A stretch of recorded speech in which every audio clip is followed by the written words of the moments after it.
మన ఆంధ్రప్రదేశ్లో ఆగస్టు 1వ తేదీ ఇలాంటి ఎయిర్పోర్ట్ ఓపెన్ అవుతుందని మీరు ఎంతమందికి తెలుసు?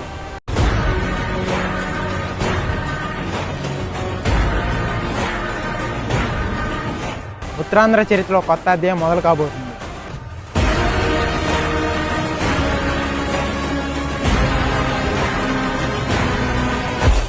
దాదాపు 4,727 కోట్లతో ఈ ఎయిర్పోర్ట్ని అయితే నిర్మించారు.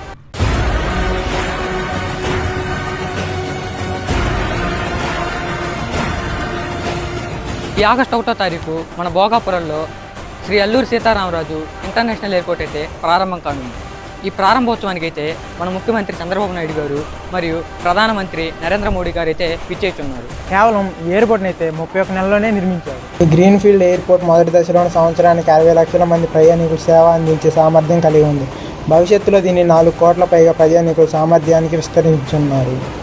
ఈ విమానాశ్రయం వల్ల ఉత్తరాంధ్రలో పర్యాటకం, వ్యాపారం, పరిశ్రమలు, ఉపాధి అవకాశాలు మరింత వేగంగా అభివృద్ధి చెందనున్నాయి.